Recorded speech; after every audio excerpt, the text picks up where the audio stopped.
네, 자, 시장이 강하게 움직이고 있습니다. 자, 이러한 시장 속에서도 오늘 또 뜨거운 이슈들 좀 더 투자의 힌트로서 연결시켜 보겠습니다. 자, 오늘 이슈 플로우는요, 루크투자연구소의 임순재 대표 자리해 주셨습니다. 대표님 어서 오세요. 네, 안녕하십니까? 네. 자, 오늘도 세 개의 이슈 공개해 보도록 하겠습니다. 보여주시죠. 자, 실적과 관련된 부분, 그리고 지금 현대차하고 기아가 강했다라고 방금 전에 들으셨는데 또 도요타 쪽에서 삐끗했습니다. 이게 또 기회가 될 수 있을지. 그리고 마지막으로 우크라이나 전쟁과 관련된 부분들을 다루어 보겠습니다. 자, 첫 번째는 이제 메타하고 그리고 한국의 네이버 실적이 이제 잘 나왔습니다. 다시 가는 건지 왜 올랐는지 이런 것들이 좀 궁금한데요. 우선 메타 실적부터 좀 봐주시죠. 네, 뭐 메타가 실적이 어저께 이제 시간 외로 이제 나왔었는데요. 네네. 뭐 내용을 본다라고 하게 되면 뭐 4분기 매출 같은 경우 한 줄 평부터 먼저 해야 될 것 같은데요. 네, 한 줄 평 듣고요. 네, AI 활용도가 이제 기업 성장을 결정할 것이다라고 이제 그런 내용입니다. AI가 키워드가 되나 봐요. 네, 그렇죠. 다 AI, 뭐 요즘에 미국 시장 내에서 AI가 얼마만큼 하느냐에 따라서 빅테크의 이제 실적, 그 다음에 이제 주가도 같이 움직인다라고 보시면 될 것 같습니다. 네네. 뭐 메타 같은 경우는 지금 4분기 매출 같은 경우는 이제 전년도보다 25% 증가한 401억 달러를 기록을 했고요. 뭐 순이익 같은 경우는 140억 달러로 이제 3배 이상 올랐습니다. 그래서 주당 EPS도 이제 5.33달러를 기록을 했는데요. 뭐 시장 예상치가 매출 같은 경우는 391억 달러, 그 다음에 주당 EPS가 4.96달러였으니까 이것을 큰 폭으로 상회하는 그런 모습을 보였습니다. 그런 거군요. 네, 일단 뭐 내용을 보면 특히 이제 순이익이 좀 많이 증가를 했는데요. 순이익이 증가한 가장 큰 이유는 뭐 작년도서부터 이제 구조조정을 본격화했기 때문에 네. 그런 이제 구조조정을 통한 비용 감소 효과가 가장 이제 크게 뭐 있었다라고 보시면 될 것 같고요. 특히 여기에다가 이제 창사 이후 처음으로 분기 배당을 이제 실시한다라고 이제 발표를 했습니다. 네네. 뭐 금액은 이제 주당 0.5달러. 그러니까 뭐 지금 뭐 아마존이다 같은 경우나 뭐 이런 경우에는 지금 뭐 배당이 없는 그런 상황인데, 그러니까 메타 같은 경우도 과거에는 이제 배당이 없었습니다. 그래서 올해 처음으로 이제 배당을 한다라는 게 아마 시장에서 좀 크게 반응을 하고 있다라고 보시면 될 것 같고요. 그렇군요. 이와 더불어 이제 자사주 500억 달러를 이제 매수하겠다라는 그런 내용도 같이 나왔습니다.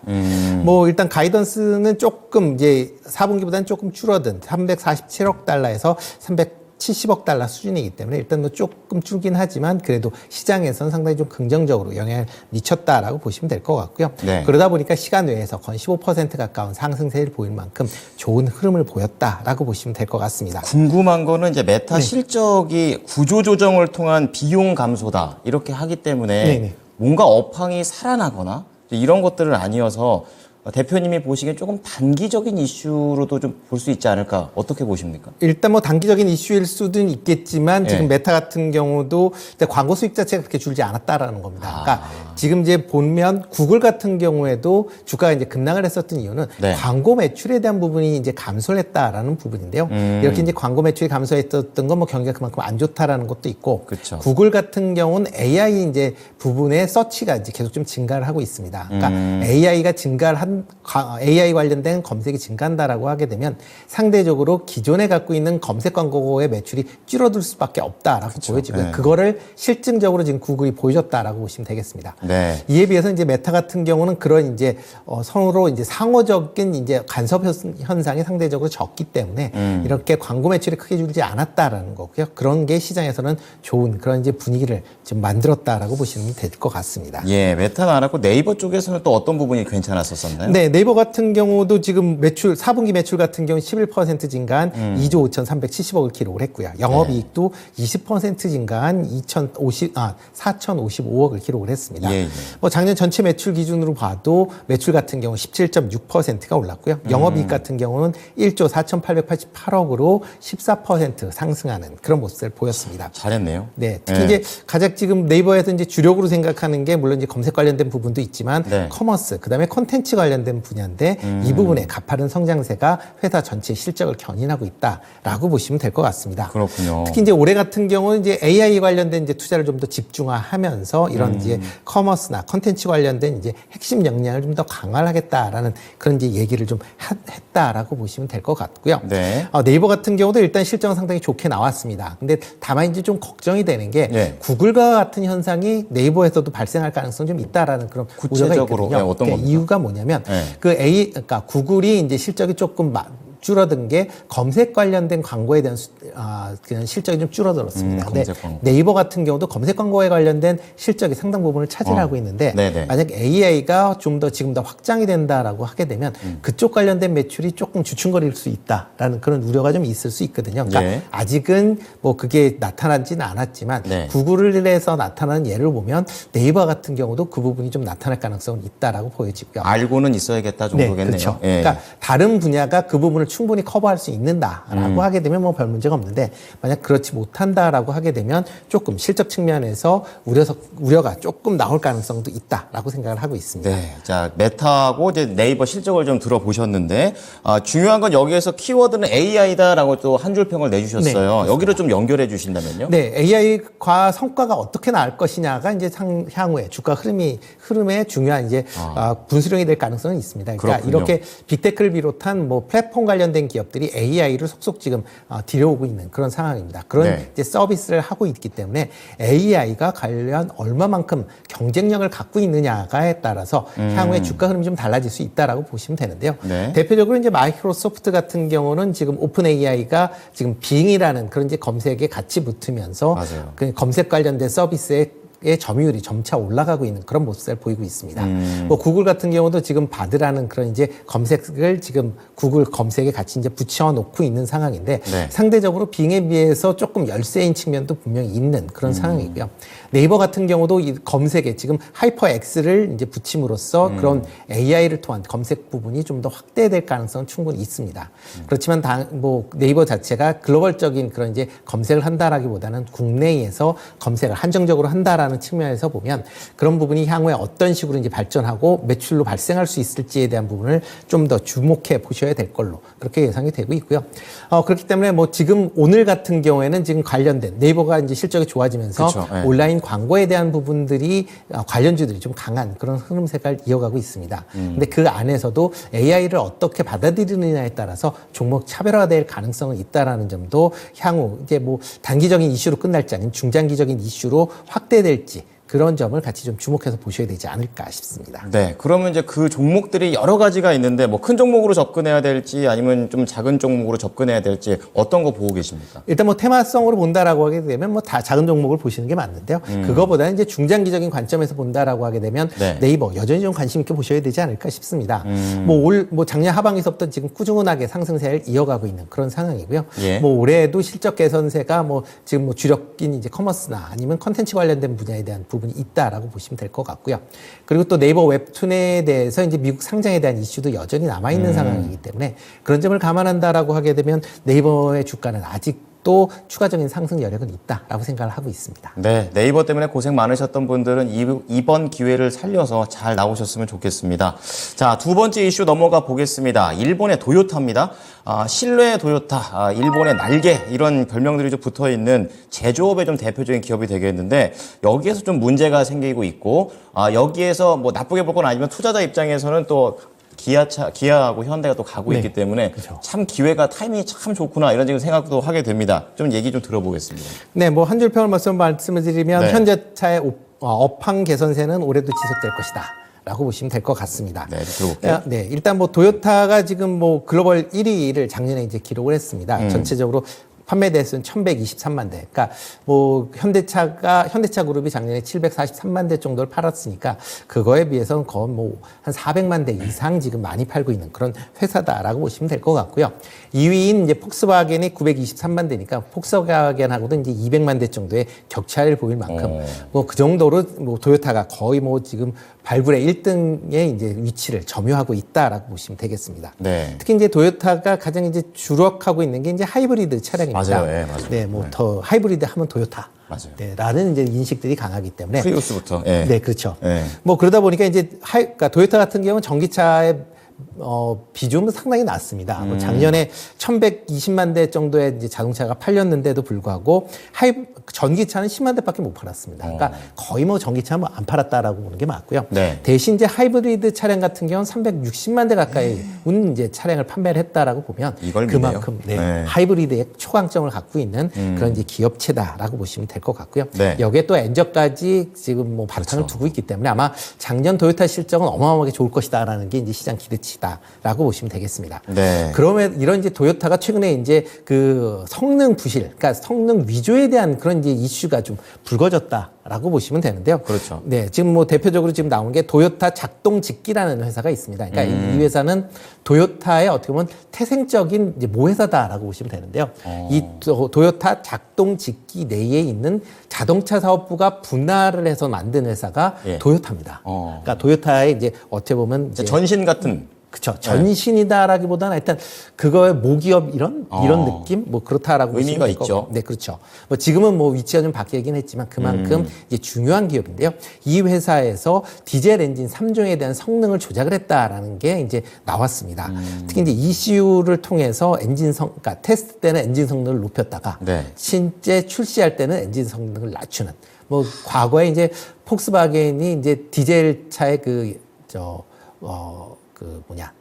성능 네, 말씀하시는 성능. 그러니까 테스트? 배출가스 관련돼서 맞아요. 네, 네. 그런 이제 이슈 때문에 한번 좀 크게 좀 타격을 한번 오래 입었었던 적이 갔는데, 있고요. 그거. 네, 그렇죠. 그래서 폭스바겐이 그 전까지는 글로벌 1위였다가 지금 도요타에 밀려서 2위로 내려오게 된 주요 원인 중에 하나였고요. 그렇군요. 뭐 이 엔진이 장착된 10개 차종에 대해서 일단은 생산 및 판매가 중단이 됐고요. 그다음에 네. 도요타 경영진도 이 문제에 대해서 뭐 공식적으로 사과를 낼 만큼 상당히 좀 영향이 좀 있을 것이다라는 문제군요. 그런 이제 우려를 갖고 있습니다. 네. 여기에 이제 그러니까 제설제 부식 이슈로 인해서 세계 차종 79만 대에 대한 리콜 조치도 같이 이제 좀 있었다라는 걸 보면 도요타가 과거와 같이 품질 제의를 하고는 좀 그러게요. 달라졌다라고 보시면 되는데요.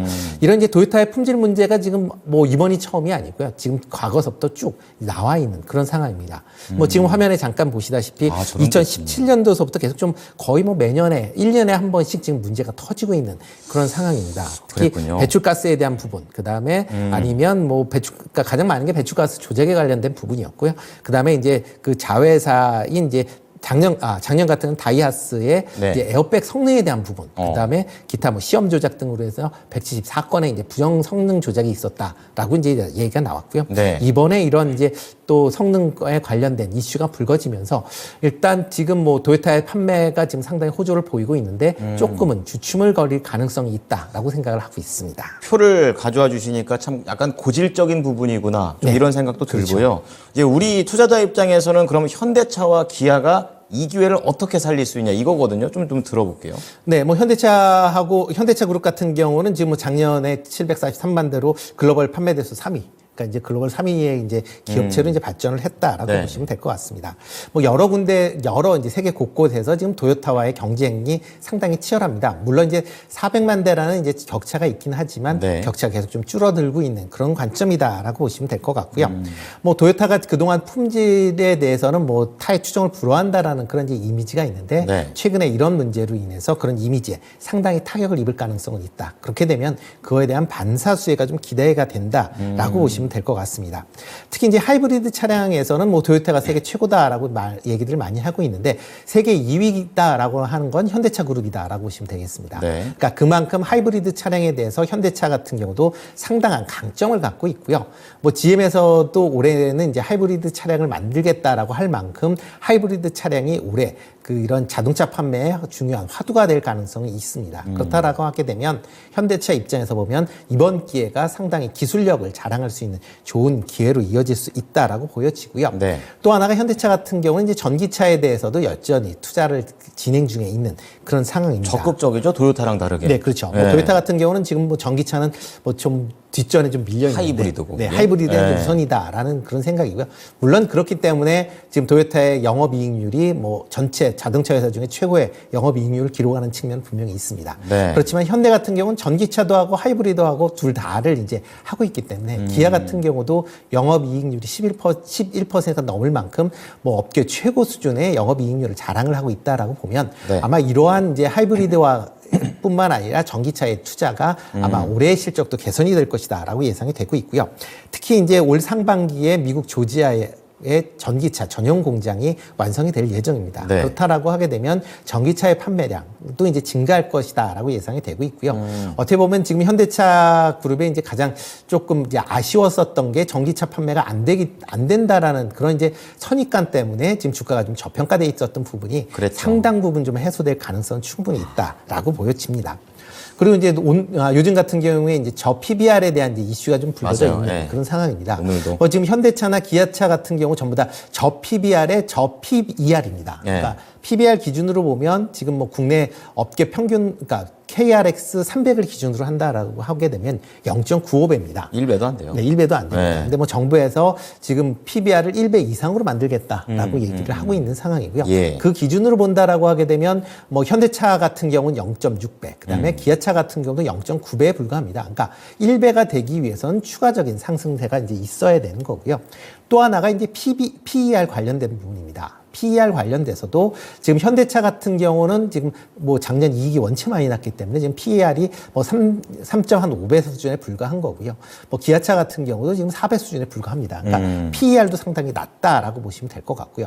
여기에 최근에 주가가 올라가는 이유는 저 PBR이라는 그런 부분과 같이 맞물리면서 그러니까 고배당주라는 인식이 같이 맞물려 있다라고 보시면 그렇죠. 되겠습니다. 네, 맞아요. 그러니까 저 PBR이라고 무조건 올라가는 게 아니라 그만큼 기업의 실적이 좋아서 그러니까 많이 배당을 해줄 수 있는 기업이 지금 관심을 받으면서 올라가고 있다라고 보시면 될 것 같고요.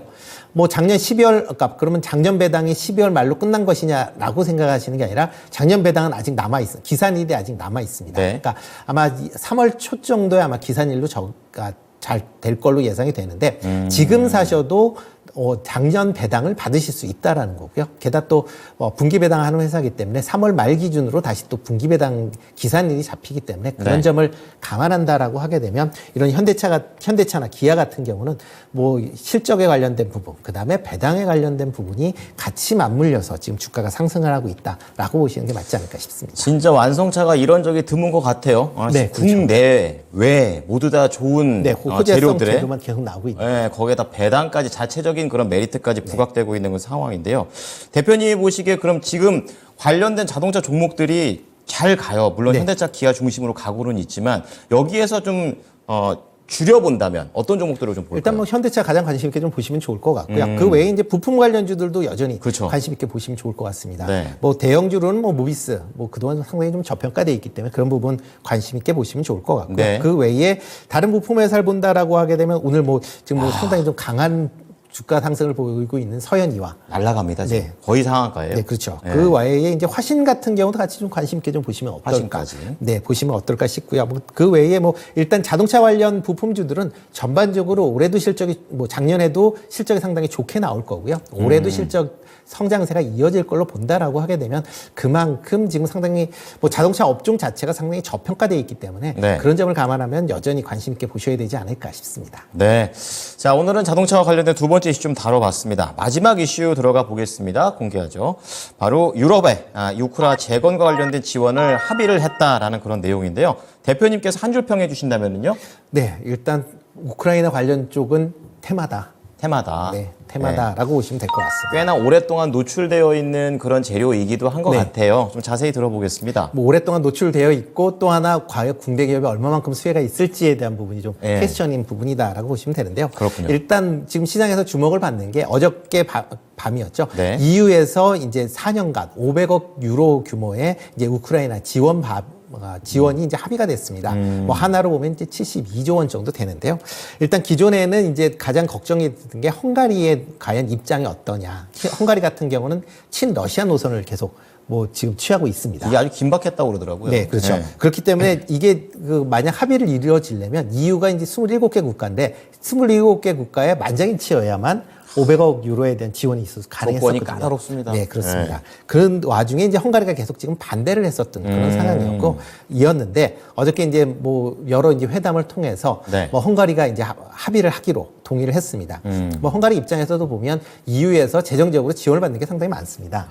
그렇기 때문에 만약 이거를 뭐 거부한다라고 하게 되면 다른 국가 EU에서 지원을 줄일 것이다라는 그런 이제 어떻게 보면 협박적인 그런 이제 내용이 있었을 것이다라는 게 이제 많은 러시아 네, 쪽과의 관계로 생각해서 둘 다 협박인 것 같은데 그래도 네. 좀 더 센 쪽을 선택한 것 같습니다. 그렇죠. 뭐 네. 근데 러시아 쪽은 뭐 천연가스나 이런 것 쪽인데 뭐 EU에서는 직접적인 이제 재정 지원이니까 좀 이제 그 난이도가 좀 다르다라고 있다라고 보셔야 되지 않았을까 그런 게 싶고요. 있군요. 예. 네, 그리고 이제 일단 그 지원금은 330억 유로는 이제 대출 형태로 지원을 하고요. 170억 유로는 이제 원조 형태로 이제 지원을 할 예정입니다. 이렇게 이제 지원금이 이제 지급이 되면 우크라이나의 이제 피해 복구, 그다음에 재건 사업에 주로 사용이 될 것이다라고 지금 예정이 되어 있고요. 네. 뭐 이런 이제 유럽이 지원을 한다라고 하게 되면 지금 미국 같은 경우도 지금 우크라이나 재건을 위해서 지금 한 1,000억 달러 정도를 의회에 이제 지원 요청을 해 놓은 그런 상황입니다. 지금 공화당이 반대를 하면서 계속 지금 이걸 지원 통과 여부가 지금 불투명한데 네. 만약 EU가 통과를 했기 때문에 미국에서도 어느 정도 통과할 가능성이 좀 높아진 거 아니냐라는 기대를 해보고 있는 거고요. 네. 이렇게 이제 EU의 지원금이 나오다 보니까 관련돼서 우크라이나에 대한 재건 논의가 본격화 진행이 될 것이다라는 기대감이 큰 그런 상황입니다. 그럼 과연 국내 기업들한테 이런 재건에 대한 뭐 메리트가 있을 것이냐라고 보면 네. 일단 뭐 지금 우크라이나 재정이 상당히 좀 그러니까 부실한 그런 상황입니다. 일단 전비를 지금 원체 많이 쓰고 있는 상황이기 때문에 다른 거를 할 여력이 거의 없다라고 보여지고요. 네. 특히 이제 우크라이나가 뭐 산업적으로 발달되어 있는 그런 국가가 아니었기 때문에 실질적으로 나중에 전쟁이 끝난다라고 해도 막 빠른 속도로 그 경제가 회복되기가 조금 시간이 걸릴 가능성은 좀 있어 보인다라고 보여집니다. 그렇기 때문에 이번 지원도 차관이나 원조 형태로 지원이 되는 그런 상황이고요. 네. 만약 국내 기업이 여기에 참여하기 위해서는 우리나라 정부에서 차관이나 아니면 대규모 지원을 해줘야만 국내 기업이 참여할 수 있다라고 보시면 될 것 같습니다. 과거에 그 다른 이제 나라의 예를 봐도 차관을 지원을 해줘야 그 나라가 우리나라 제품을 사용한다라고 보시면 되는데요. 대표적으로 폴란드의 지금 국방 관련된 여러 수출권 같은 경우도 네. 국내에서 차관을 제공을 하기 때문에 폴란드에서 국내 무기를 수입을 한다라고 보시면 될 것 같습니다. 중요한 거군요. 네, 그렇기 네. 때문에 그런 부분이 과연 어떻게 진행될지 여부에 따라서 국내 기업들의 수주가 결정이 될 거고요. 그러니까 그렇기 때문에 국내 기업 입장에서 보면 이런 이제 EU나 미국의 이런 재건 투자보다는 국내 우리나라 정부가 얼마만큼 우크라이나 정부의 차관이나 아니면 그러니까 지원금을 줄지를 좀 더 판단을 해보시는 게 좋을 것 같습니다. 대신 이제 이런 EU나 미국 기업들이 이제 우크라이나 관련된 수주가 이어진다라고 하게 되면 국내 기업들은 협력업체로 참여할 가능성은 많이 있습니다. 네. 상대적으로 이제 높은 기술력을 갖고 있기 때문에 그런 부분에 주목을 하셔서 만약 그런 기업들의 같이 그 컨소시엄에 참여할 수 있는 그런 기업 중심으로 조금 관심 있게 보시면 좋을 것 같고요. 네. 뭐 단기적으로 보면 이런 이슈가 나오기 전까지는 뭐 테마주 형태로 단기적인 이슈로 움직이고 있다라고 보시는 게 맞지 않을까 싶습니다. 말씀 듣다 보니까 약간 좀 매매 관점에서 네. 약간 짧게만 해야 될 것 같다는 생각 드는데요. 네, 그렇죠. 그런 이슈가 나올 때마다 네. 당연하게 이거는 뭐 그거에 대한 기대감으로 움직이니까요. 그런 관점으로 좀 보시는 게 어떨까 싶습니다. 네. 자, 우크라 재건 지원 합의화까지 좀 알아봤습니다. 오늘 대표님께 인사드리겠습니다. 감사합니다. 네, 고맙습니다. 네, 이슈 플로우 임순재 대표였습니다.